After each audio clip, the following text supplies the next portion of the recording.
It's my pleasure to introduce Doug Fisher and Nancy Frey today.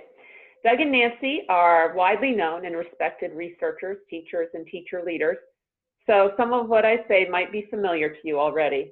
You may know that they are both professors at San Diego State University and that they've authored over 40 books, articles, and programs.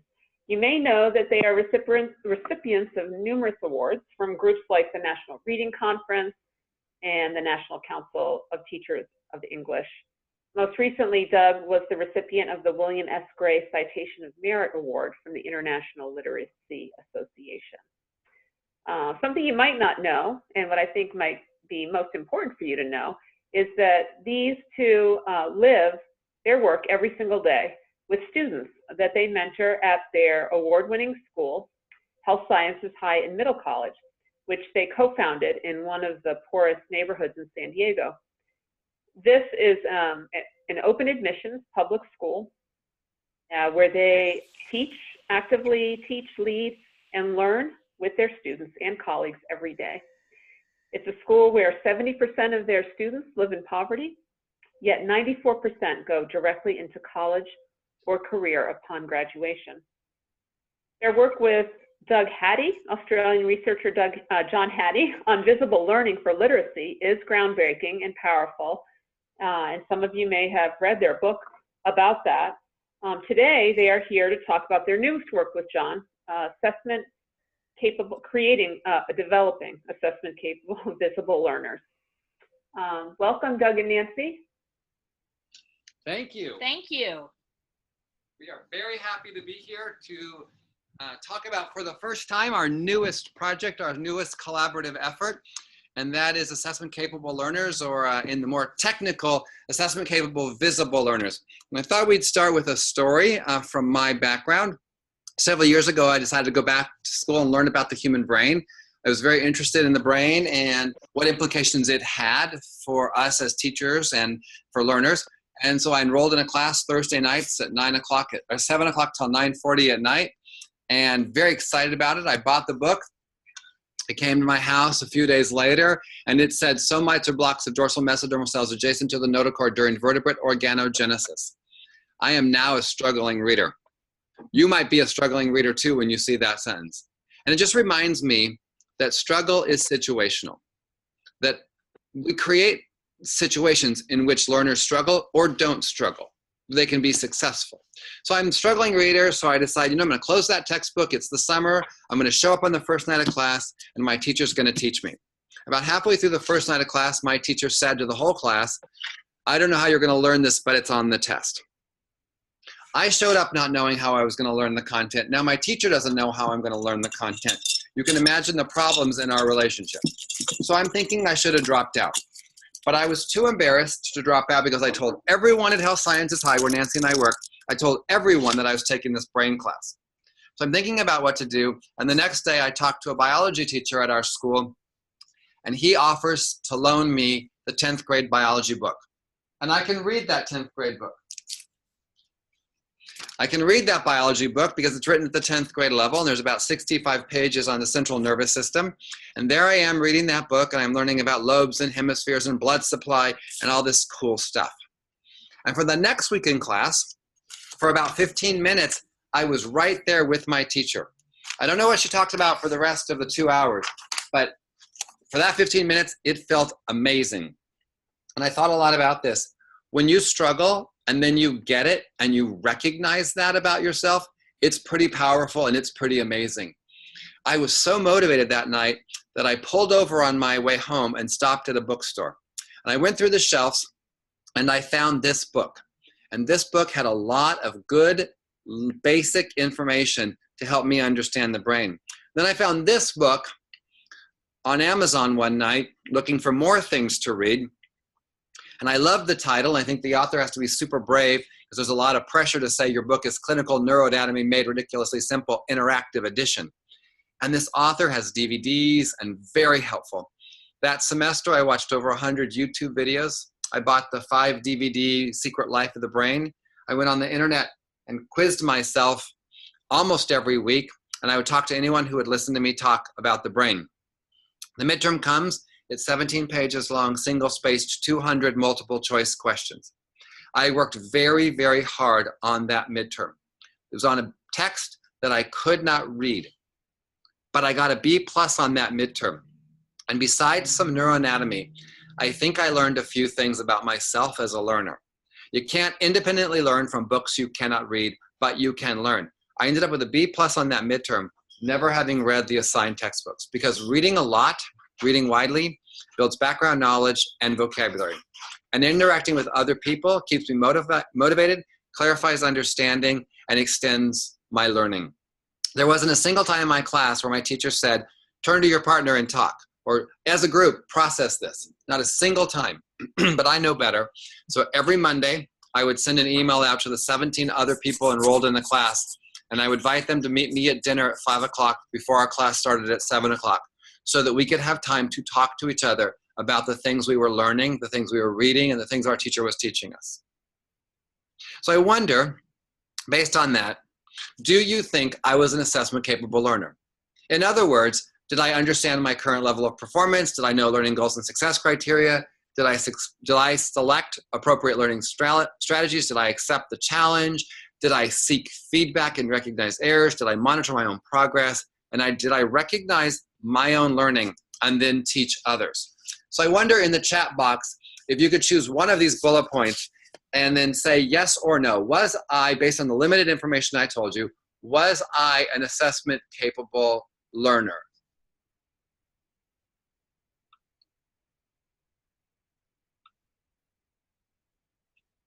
I'm seeing a lot of yeses. And I think for some of these, I really was assessment capable. In some ways. Yes, thank you. I did understand my current level of performance. But did I monitor my own progress? Maybe. I knew when I didn't get it. I appreciate your positive comments about my learning career.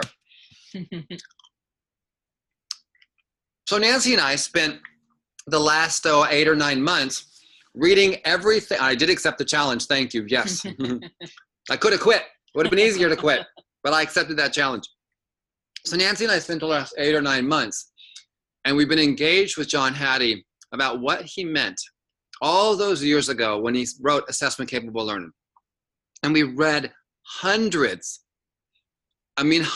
of articles in educational psychology, curriculum, studies, all these things I don't normally read. We started putting together what we think of as assessment-capable learners. And we think of assessment-capable learners in these categories.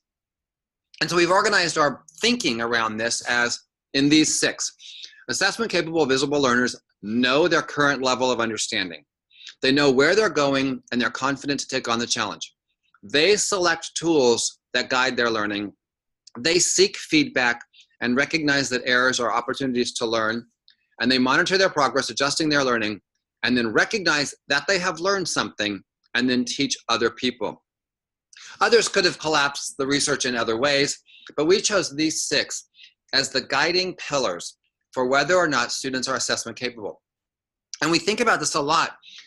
Assessment capable learners need assessment capable teachers. We have to change our practices if we want these 6 things to happen for our students. And as a reminder, being assessment capable has a very strong impact on students' learning. This has been called a lot of different things over the years. If you look back 2009, 2012, John Hattie's called this a bunch of different things, but the effect size remains the same. It is very, very powerful when students can do those things. So let's talk about each of those 6 in our time together. And the first one that we all settled on, that the 3 of us agreed on, was that assessment capable learners need to understand what their current level of understanding is. And this was something that really struck Doug and I as well, because we realized certainly earlier in our own teaching careers that it never really occurred to us to make sure that kids knew what their own current level of understanding was. We felt it was sufficient enough for us to know what their current level of understanding was. We work at a middle school and high school, and on a recent biology test, one of the biology teachers shared with us that this was what was written on the test. This ninja protects question 9 from being marked as incorrect. Now, of course, we laughed about that, but we recognized on some level, much like Doug, at least that student understood what he or she did not know at that particular time, that there is some insight that goes along with that. But we recognized that what we had to do was create opportunities for students to be able to understand their own current level of understanding. And there are a number of different practices that are associated with this. The first is self-assessment. We need to create opportunities and time for students to be able to self-assess how it is that they're doing. We often associate self-assessment with the beginning of a unit of study. Here are the things you're going to learn about. What's your own level of comfort at this point in being able to master those particular skills?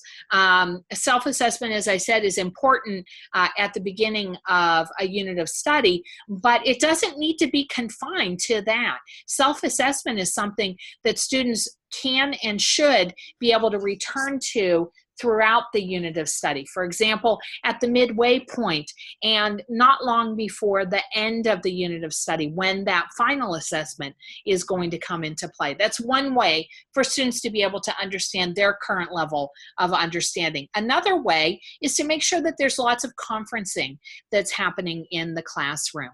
The dialogue that happens between a learner and a student, and these are often very short conversations, but they can be very pointed conversations in helping students to appreciate, to understand, to know what it is that they know, and importantly, what it is that they don't know.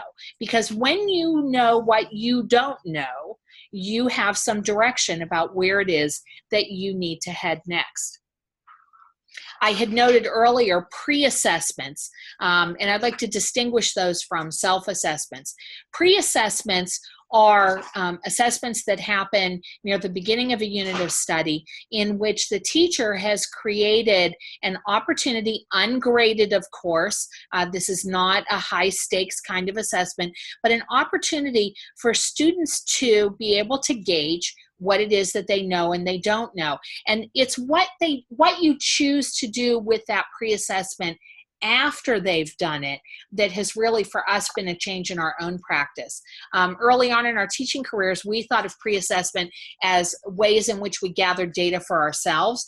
But what we recognize now is that it's important that that pre-assessment information get turned back to students so that they can begin to gauge what they believe the level of difficulty is going to be, for example, and what it is that they know and don't know. Which leads us to a final aspect of understanding your own current level of understanding, and that is an increasing ability and an increasing capacity to be able to estimate what the difficulty of the task is that's in front of you. And that comes from experience. That comes from having lots of opportunities to make some estimates in advance of that task in order to be able to calibrate and to understand how much time, how much effort is going to be required. This is often something that we all worry about with young people, that they leave things until the last minute. But we have to take some ownership of that too. If we don't give them lots of opportunities to be able to estimate task difficulty, how can they acquire and how can they cultivate that time management that we value so much? The second thing we think about is assessment capable learners know where they're going and they are confident to take on the challenge. And we could have split this into two, but we think that they're related. You know where you're going and you're confident to take on the challenge. That first part is around teacher clarity. Do the teachers know what students need to learn? Do teachers communicate those learning expectations, learning intentions, goals, and objectives with students? And do teachers and students know what success looks like? That helps us help students. Where are we going in this learning journey? And teacher clarity has a very strong impact on students' learning. there's a little bit more to teacher clarity than I just said. There's also clarity of the lesson and those kinds of things. But it's important to think about, if I don't know what I want students to learn, they really have no chance of figuring out on their own what they're supposed to be learning from me. They would have to guess or infer. So it's easier to say, here's what we're learning today, here's why we're learning this, and let them take on that challenge. Speaking of challenge, you know, it's a little joke here. Derek Rose, who we know has always had trouble with the ACL in his knee, has had to accept that ACL challenge. But we're going to offer to you a different kind of ACL challenge, that you understand what assessment capable learners are and that you commit to building those assessment capable learners. They don't show up, quite frankly, at our classroom door announcing, I am assessment capable. It's up to us to be able to build them. And that means that we have to have our own commitment to that challenge. And so now it's my turn to be able to tell a story in terms of accepting challenges. What I have on the screen right now is a composite photograph of the 2012, some of the members of the 2012 U.S. Women's Olympic team, the summer team. And what you see as you look at that composite photograph are a range of athletes that are exquisitely tuned to be able to compete at the very highest level in their particular sport. And no two athletes look exactly the same, but the important thing is that they're really attuned to being able to engage at the highest level of those sports. Now, I say this as much as anything in an attempt to be able to build a little bit of credibility, because I would like to argue that I too am an athlete, perhaps not an athlete at the Olympic level, but I too consider myself an athlete, being able to rise to that challenge and being able to take on things that are not easy from the very beginning. My sport, if you will, is in kettlebells. Kettlebells are a series of weights, for those of you that don't know, and they are exquisitely designed to be able to build strength, to build fitness, and to build function. And for those of you that are not familiar with kettlebells, there are a whole range of techniques that you utilize with this to be able to build strength and to be able to increase the amount of function that you have, fitness function that you have. I am proud to say, and here's why I say that I'm an athlete, that I claim that title, is that I'm proud to say that among the kettlebells that I work with, some of the techniques that I utilize, I am sometimes using kettlebells that are up to 32 kilograms in weight. And for those of you that dimly remember the metric system, that's equivalent to about 70.5 pounds. I'd like to introduce you to my trainer. Her name is Farah. Admittedly, not this particular Farah, but she was named after this Farah. And Farah owns the gym. She's my personal trainer. And I'm very proud of the fact that Farah has told me that I am the strongest woman that comes to her gym. And for those of you that know me, I don't necessarily look like that classical athlete, but I'm very proud of the fact that Farah tells me that I am in fact freakishly strong. I own that title. I claim that title proudly. In fact, I can tell you that one of the shirts that I wear to the gym says, "This strong is the new skinny," because if I can't be skinny, at least I'll be strong, right? But here's the important part, and here's why I tell you this story. It's not kettlebells that made me stronger. Farah made me stronger. And assessment-capable learners don't simply show up being assessment capable. They are built by teachers who understand assessment capability. Now, I'll tell you what Farah does. Farah makes sure that I have a range of weights and a range of techniques that I work with. And she's very intentional about making sure that in every workout that I have, that there are techniques that I'm using for the purpose of building stamina. I may be using a lighter weight. However, it is for the purpose of me being able to build stamina. Assessment capable learners, like any athlete, in this case an intellectual athlete, needs stamina, needs to be able to finish the race, not just start the race. On the other hand too, FARA also makes sure that there are techniques that I'm using with heavier weights for the purpose of building strength. Strength and stamina, whether you're talking about physical fitness or whether you're talking about that intellectual fitness, we need to create opportunities for students to engage in both of those kinds of activities. Activities that build their stamina to be able to persist, and activities that build their intellectual strength as well. Now, when we talk about intellectual strength, we often refer to it as rigor. Have you heard that word before? Rigor is certainly what it is that we call the kinds of intellectual engagement that we want students to be able to do. So when we think about rigor, we define it as a very careful balance between difficulty and complexity. Difficulty, how much work, how much effort, or how much time we require our student to complete the task, whereas complexity is the kind of thinking we're looking for, how much background knowledge required, the actions, the steps, all of those things. There is some overlap between difficulty and complexity, but 9 more math problems does not automatically increase the complexity, but it sure does increase the difficulty. And as we were thinking about that, we started thinking about these quadrants. There are some tasks that we give students that are low difficulty, low complexity tasks. Some people think those are unimportant tasks. We would argue not.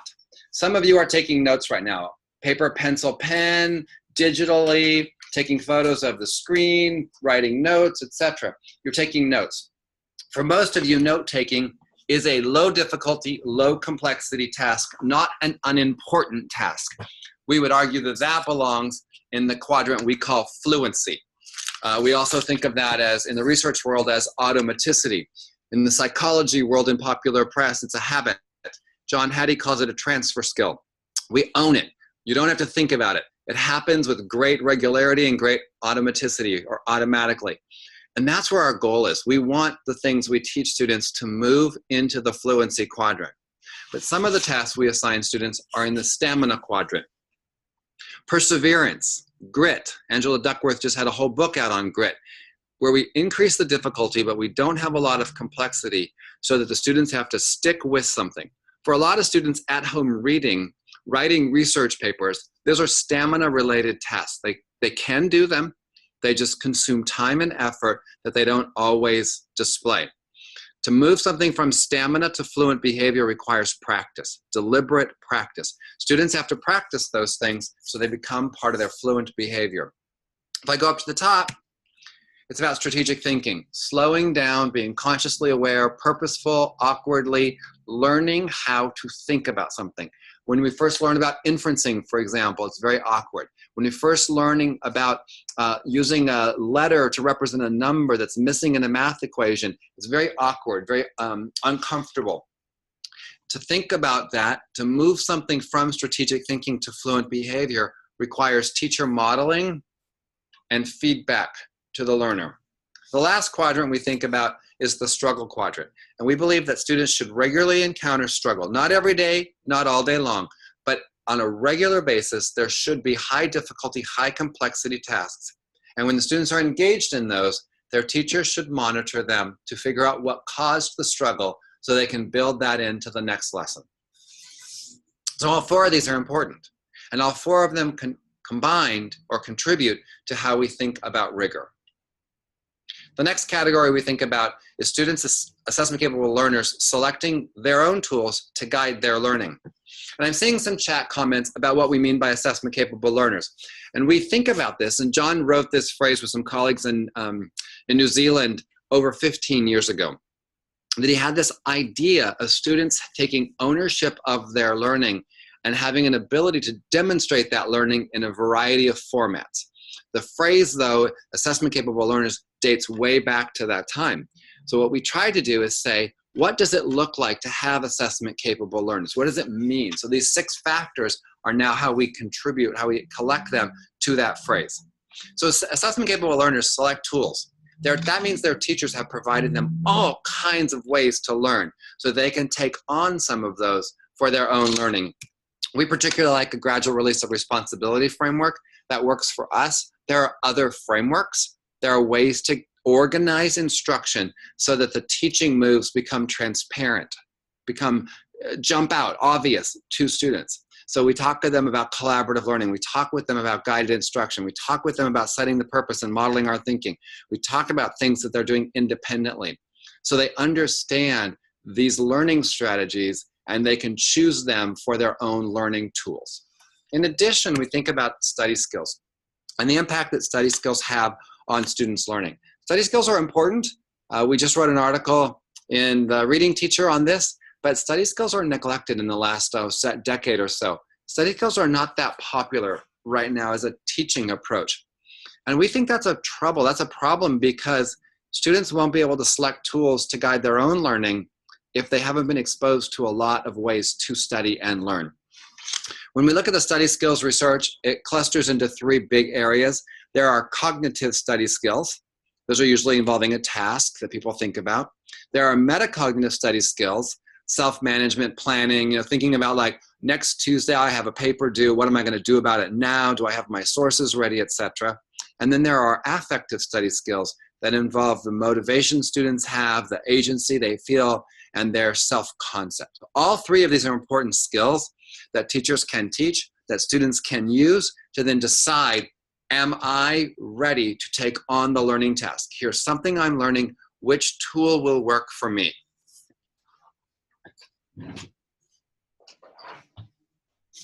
Another element in the formula for building these assessment capable learners, and a way that we recognize students as being assessment capable, is that they seek feedback and they recognize that the errors that they make are opportunities for them to learn. Now, there's been lots of work that's been done. Carol Dweck is certainly at the forefront of that, around this idea of a growth mindset. And there's been a bit of a misinterpretation in some quarters about what it means to have a growth mindset. A growth mindset doesn't mean that we're cheerful all the time about every difficulty, every challenge that comes our way. And Carol is quick to point out that a person's growth mindset, if you will, is something that is very situational. You'll recall from how the story that Doug told at the beginning about it being situational. A growth mindset is situational as well. How are you able to rally whenever something in front of you is challenging? And for all of us, for every single one of us, there are challenges that we are more confident with being able to take on, and there are challenges that we are less confident with being able to take on. It's what it is that you do with those challenges that builds that growth mindset. But understand that it's not something that happens uniformly and all across the board. What we do want to be able to seek with our students, and we want to be able to build with them, is that they recognize that when they don't know something, that what they should do is seek feedback and recognize that it's not a defeat, but rather an opportunity to learn something new. James Nottingham refers to this as the learning pit. Do you know what it is that you need to do whenever you find yourself in the learning pit? And do you recognize that being in that learning pit is something that is inevitable, that's going to happen in the process of learning? Now, feedback is one of John's very favorite things to be able to research and to be able to talk about. But we also recognize, too, that not all feedback is uniformly effective and useful. I figure 75% to you, Panma, and 25% divided between the five of us. Yida, Crowbar, myself, Tom, and the baby. That makes 5% for each one of us. Billy, you're cheating yourself. If there's 25% divided among the five of you, that's 14% apiece. Oh, no, listen, Pa. I wouldn't cheat you. You know I wouldn't. Now, look here. I'll show you. Let me rub this out here. And now, 25 divided by 5 is 5. You see, the 5 won't go into 2, will it? No. But 5 goes into 25 5 times, you see? No, you're wrong, Billy. Now, I'm a pretty good mathematician. Now, 5 into 25,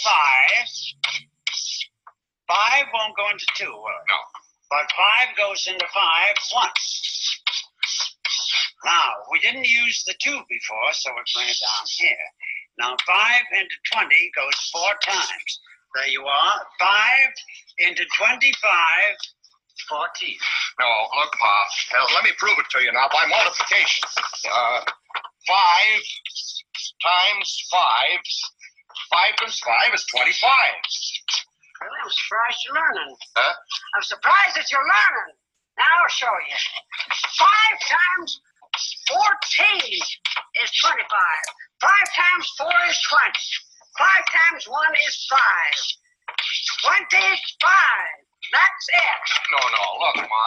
Look, you're wrong there because I'll prove it to you. We'll put down 5 14s here. 14, 14, 14. There. Now I'll prove to you by addition that 5 14s is not 25. 4, 8, 12, 16, 20. 21, 22, 23, 24, 25. There you are. Better brush up, Billy. I don't want to see you boys cheated.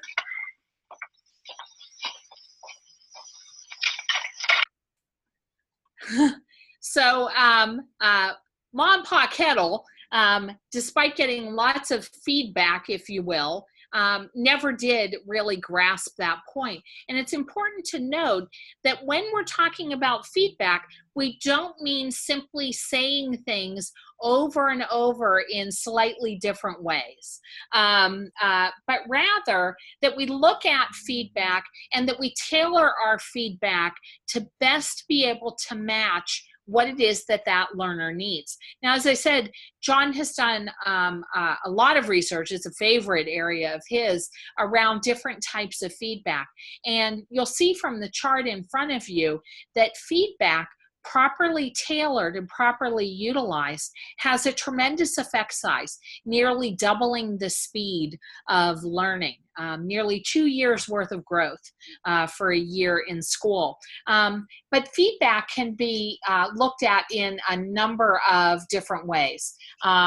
Feedback about the task is sometimes referred to as corrective feedback. And it's quite frankly the most common kind of feedback that we give to students. We tell them whether something is right or wrong. But that kind of feedback alone really is insufficient. We also have to make sure that we're giving feedback about the processes that students are using, those cognitive processes that they're using, the algorithms that they may be applying, the strategies that they're utilizing. We need to give them feedback about how it is that they're supporting their own learning as well.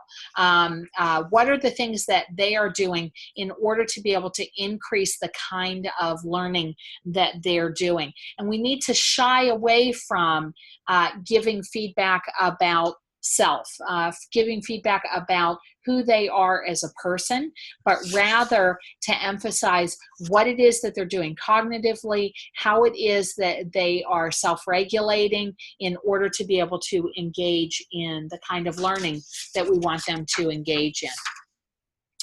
Here at the school where Doug and I work, we also make sure, and we have this featured in many classrooms at school, the kinds of help that students should be able to engage in, those helping behaviors that they need to engage in every day. And so we routinely ask and remind students that every day that they should put themselves into situations where they can offer help to somebody else.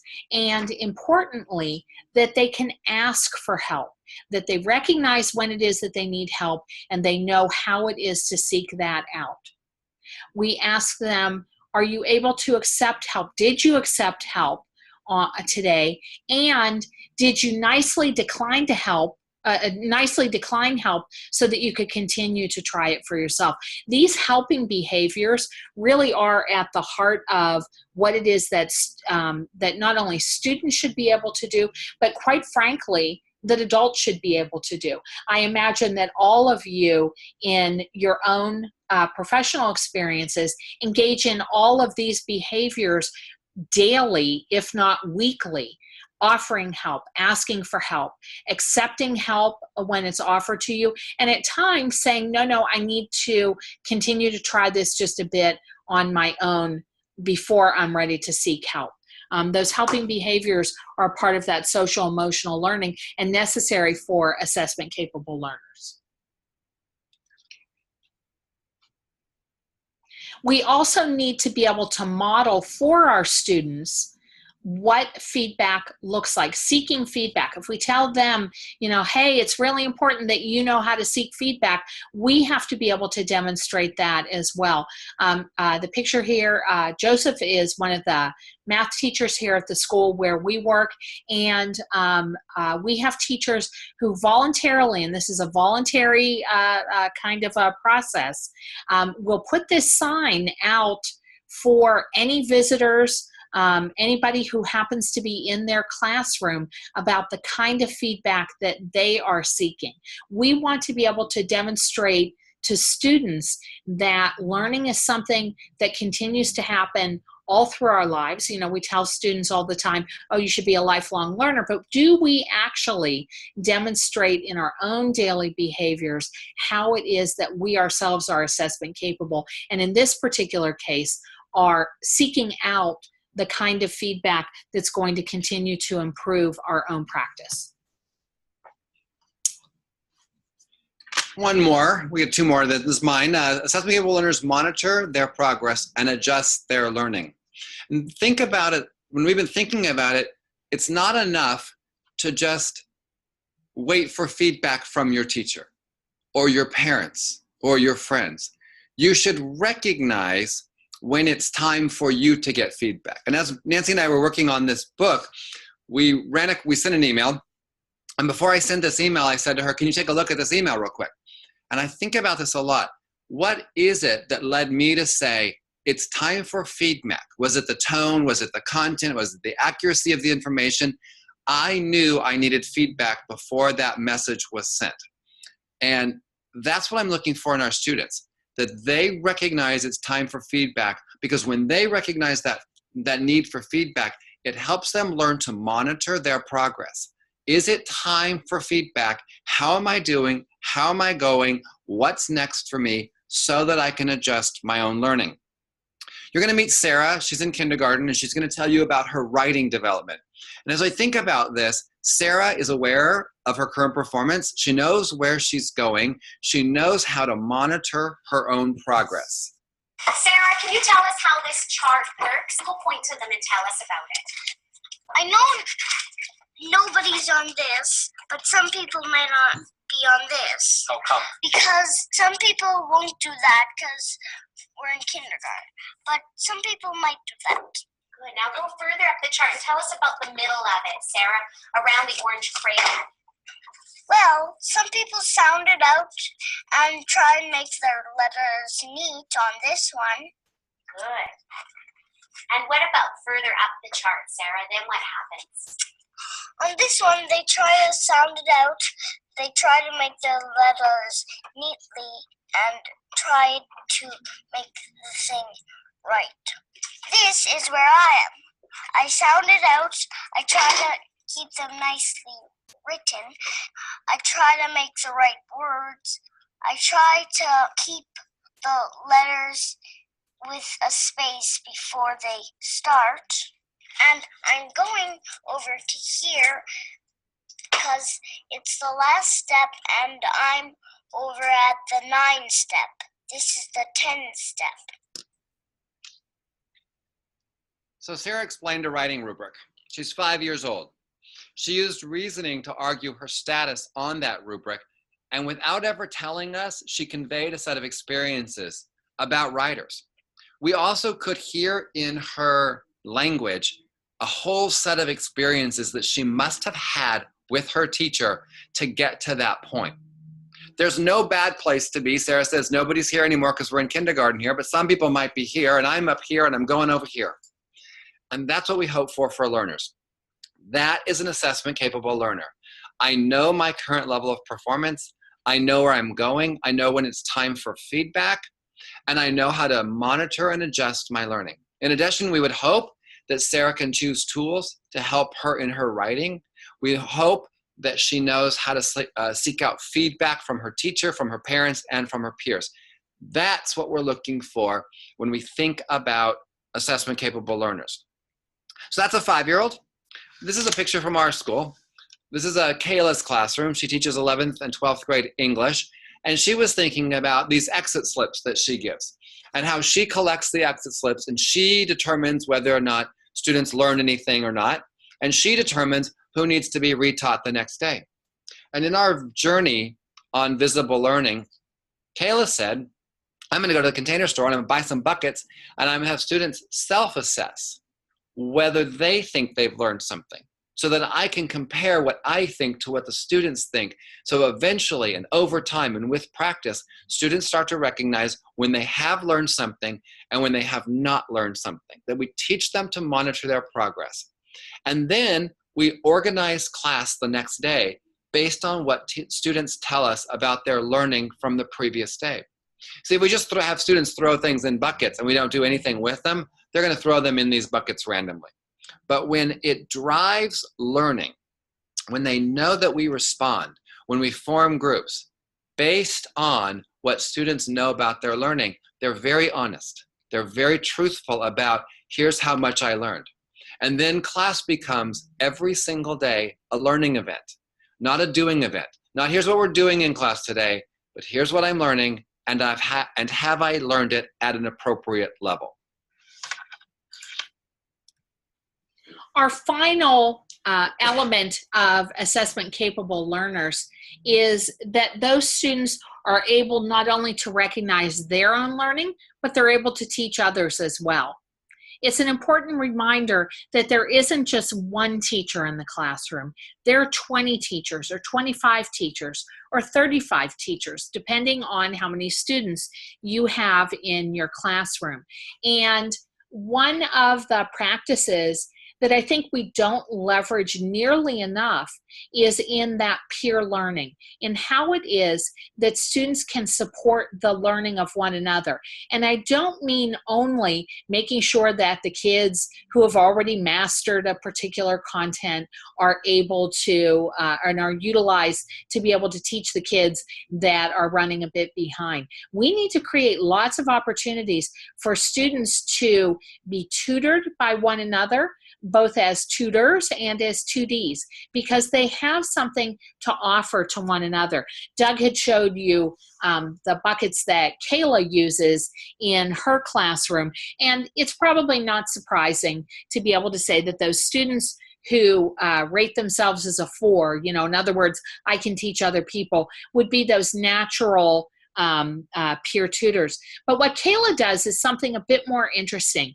She pairs the 3s and the 4s. In other words, those students who are saying, I can do this independently, and she pairs them with another student, and the two of them together now go and support the students who say that they are at a level 2, that they need more practice.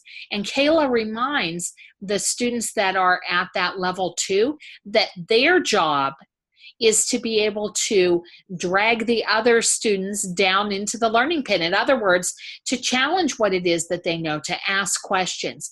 In the meantime, too, Kayla is meeting with those students who have said, I'm a 1 right now. I just need more help. I don't really understand this, so that she can do some of that important teacher-directed instruction. But she's got the 2s, the 3s, and the 4s that are all working together to be able to teach and learn from one another. And that includes being able to challenge what others know, to ask questions, and to go ahead and be comfortable with not always knowing the answer.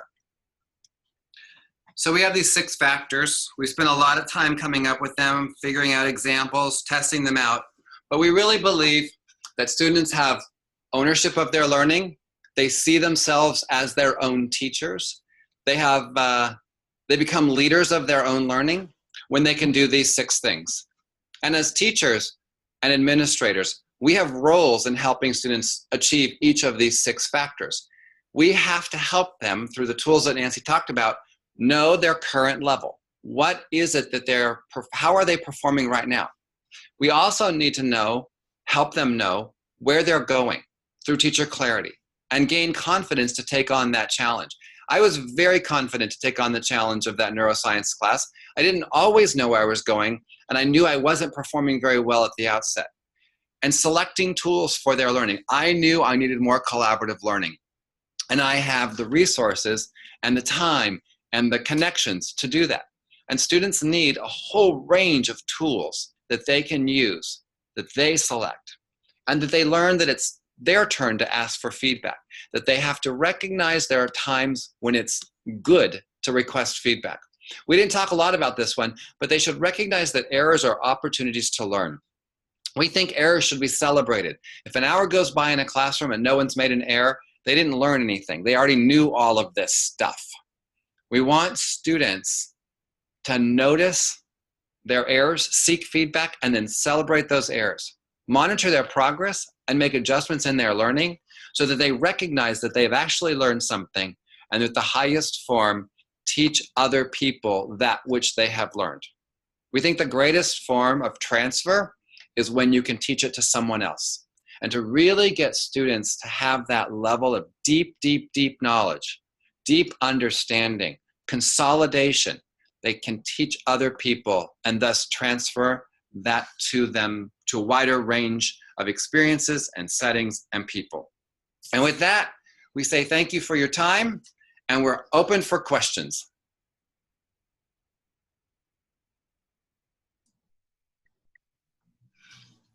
I have a couple of questions that came in for you. Would you like me to read them? Please. All righty. When you say assessment capable, are you defining that as a learner that can successfully transfer learning to assessments, formal and informal, including standardized testing? When we talk about assessment capable, we talk about a whole range of what happens within the assessment suite. And certainly there are those formal and more standard-based and standardized assessments that happen. But they are relatively few and far between. Most students are engaged in those kinds of assessments perhaps once a year. The true assessment that they're engaged in happens every day and every minute that they're in school. What am I learning right now? How will I know that I have learned it? What is it that I can do with this? What is it that I need to do when I don't know what to do next? All of those are a part of that internal assessment that all of us are capable of doing, but that we need to be able to build the capacity of for our students as well. We can't allow them to continue to rely only on us to tell them when they have learned something. We need to equip them with the tools so that they recognize when they have learned something. Terrific. I have another question. What is the difference between study skills and test prep? Oh, that's a great question. So study skills are collectively the kinds of behaviors and techniques that we all utilize in order to be able to learn something. Being able to study for a test, for example, involves not just mastering the material, but also being able to utilize your time, to be able to gauge what it is that you are mastering, where it is that you need to put more time and attention. As Doug had talked about earlier, they are not only those cognitive skills, but also those affective skills. What is it that I'm going to do in order to be able to support my learning? What am I going to do whenever this gets really, really difficult? And that's far different from test prep. We do believe that students should understand the format of the assessments that they're going to be engaged in. We think that's important. You need to be able to know what it is that a test is going to look like, what that format is going to be. But those study skills are those behaviors, those techniques, and those dispositions that allow us to be able, as individual learners, to continue learning. Can you make a comment about the recording of this webinar? I'm seeing several chat comments about that. Say that again. Yes, this is being recorded and everyone will have access to it. It'll be sent to everyone later in the week. I have another question. How do we convince teachers that this is worth taking the time to develop in students? There's a couple of things I would say about that. The first is, let's look at the evidence base about what works. And if we really care that students gain at least a year of learning, if not more, from every year that they're with us, these are some of the things that really have power to them. There's a lot of things we do as teachers that get very little impact. This is one that has a lot of potential for changing the life trajectory of our students. That's the first thing I would say. Second thing I'd say is, do you want to be doing all the work? Because right now you're doing a whole bunch of work. And if your students aren't doing some of the work of school, they're really not learning anything from you. And what kind of students do we want to produce? I got a Facebook post sent to me today that said, the kids who vote on our next president are the ones who are currently eating Tide Pods. And I thought about that, about what skills we need to equip them with when they are preparing to vote for our next president, whoever that is. And I think about the society that we are trying, the society we're trying to create, where students have ownership of their learning. And we should value that as educators. Yes, we're there to guide. Yes, we're there to help them think. And yes, we have a lot of work to do to create assessment capable, visible learners. But it's worth it. Terrific, thank you. I have one last question. Are students that use these strategies capable of working in the dark? For example, a researcher will not know if the answer is possible to find out, given the tools available, and a researcher would not know if they're on the right track. How do students that work with the end in mind handle not knowing what the end will be? Wow, that's a great question. And I think it really speaks to this idea of being able to accept a challenge. And much around problem-based learning, for example, is based on the idea that there's kind of this ill-defined problem that doesn't have an easy answer that can be easily located or Googled, for that matter, at all. And assessment capable learners, whether they are children or whether they are adults, assessment capable learners are able to persist.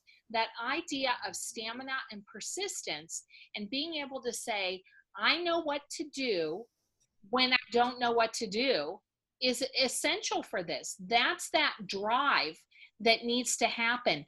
And I love the metaphor of students working in the dark, not always knowing what the outcome is going to be. That's really at the heart of science, isn't it? And engaging in experiments. That's so important that we make sure that our students know that, and that not everything has an easy answer or a fact that you can look up in order to be able to address that. Terrific. That brings us to the end. Is there anything else you'd like to add before we turn it over to Brian? No, I thank you so much to all of you for the time that you put in, not just for this, but in the time that you put in with your students as well. It makes all the difference, and we need to make sure that kids are not traumatized. Thank you, Doug and Nancy, and thank you everyone else for joining us. Before I sign off, before all of us sign off, I saw lots of questions about the book coming out, and that's next week, and it will be available for pre-order and after it comes out for 20% off every day. Next slide. Yep. And all the other Fisher and Frey books are also available for 20% off at Corwin.com. Oops. Thank you. It's a lot of books. It is a lot of books. You guys do a lot of great work. I also wanted to let all of you know about an upcoming institute in Las Vegas on April 28th, at which Doug and Nancy will be featured presenters. You can learn more about that and register at corwin.com/ELD Literacy 2018. And in this case, we're coming to Las Vegas. And in this case, what happens in Vegas doesn't have to stay in Vegas. You can and change your practices. We look forward to seeing you. And just one more note is that Doug, Nancy, or members of their collaborative are available to come to you for consulting. Please visit corwin.com/MLLV to learn more. And I think I saw a request to flip back to the book slides again in the comments there. There's this book. Yep, there's all those. And there will be a recording of this too, so you can pause and check out the titles. Thank you again. Yes, thanks everyone. Thank you all for joining us and have a great evening.